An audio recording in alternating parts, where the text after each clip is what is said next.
See this body cream, let's make it. Welcome to Rachel Etta TV. My name is Rachel. Over here we glow and grow. I'm making a 100-gram batch body cream, so I start with measuring the entire water that I need for the formulation. After measuring the water, I set that aside and bring in another beaker for my face C.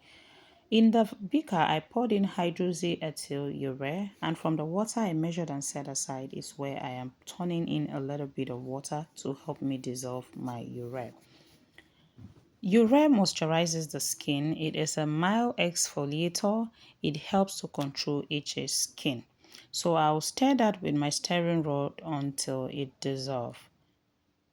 So I'm done with that. Now I'm measuring Kojic Acid. Kojic Acid helps to even out skin tone.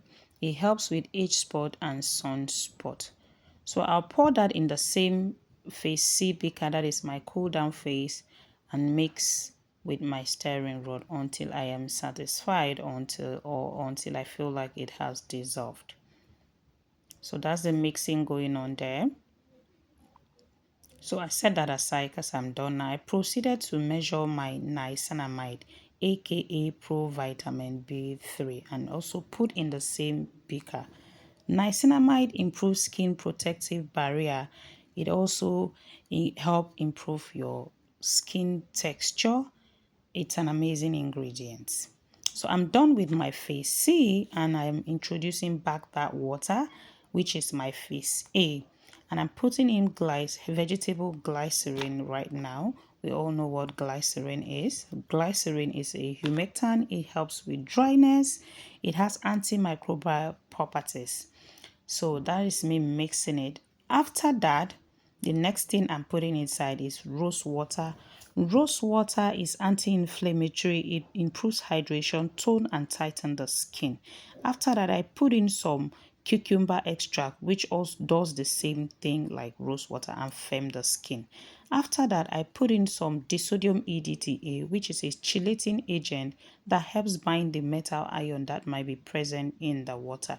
I set my face A aside and introduce my face B beaker, which is the oil phase. Now in the oil phase, I put in my emulsifying wax, and my next ingredient will be cetyl alcohol, which is good to if you're trying to thicken the formulation. Then I put in stearic acid, what kind of does the same thing, and I put in shea butter, sunflower oil, argan oil, olive squalene, and I put in jojoba oil and sweet almond oil. So I'm done measuring my face B, and I'll cover that with aluminum foil and do the same for the face A. And then I'll put that on a double boiler to allow it get to the temperature where I mix them both together. Yeah, that is it there in the double boiler. And I brought it back at 95 degrees Celsius. This is my personal preference when I am formulating a lotion, a cream, a face cream, or whatever. I like it to be at 90 degrees Celsius or 95 degrees Celsius. So I poured the water into the oil. With my wicks, I'm going to, kind of mix it a little bit before I introduce in my hand blender. So I'm done mixing it with the wicks. Now my hand blender is in.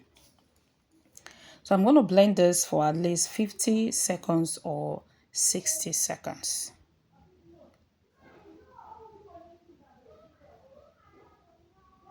Yes, the blending is still going on.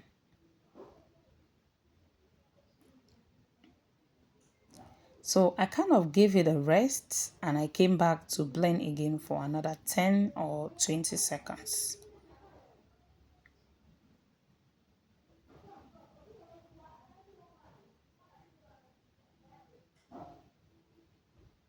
So I'm done blending. Now I check the temperature of camera. The temperature right now is at 55 degrees Celsius, which is still okay for me. This is my personal preference. Keep watching my channel. You'll find out these things. I'll make a separate video to explain these things. But for now, just follow. Now I'm putting in the cool down ingredient, which is my face C. As I put it, I'm going to mix for another quick 10 seconds. Anyone who knows me knows that I don't like wastage. That's me making sure everything from my third beaker gets inside formulation. So I'm done mixing and I'm checking the temperature again to know if I can put my antioxidant, which is my vitamin E, then also my preservative and my fragrance. I want it to be below 40.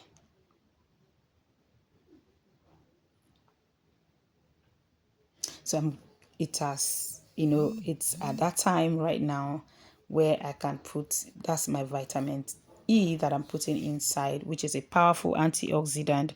And it also helps with wrinkles and fine lines. And I also added my fragrance oil inside. So I'm mixing right now with a spatula.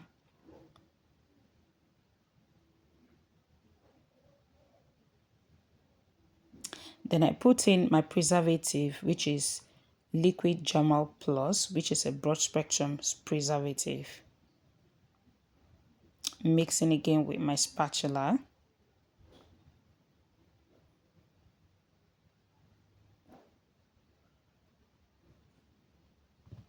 I'm gonna mix this again with the hand blender. Just a quick mix. I'm not mixing for so long, just a little bit, just to get things mixed well, since I discovered that it's still runny, so I could still mix with my hand blender. Now I am done mixing with the hand blender, because very soon it looks like it will homogenize. When it homogenizes, you mix with a hand blender again, you're calling for air bubbles, and the air bubbles are a breeding ground for bacteria, and you don't want that. So every mixing that is going to be happening now is going to be with the spatula or the stirring rod. So I think it has homogenized, and now I want to test the pH level to see if it is worthy for consumption. Now I put 2 grams worth of product and 8 grams worth of distilled water, mixing it together, and I'm going to introduce my pH strip. You can use a digital pH meter, but I've been doing this for a while. I'm good. I know how it works. So that's a perfect pH right there, 5.5. Thank you so much for watching. I'll see you in the next one. Bye bye.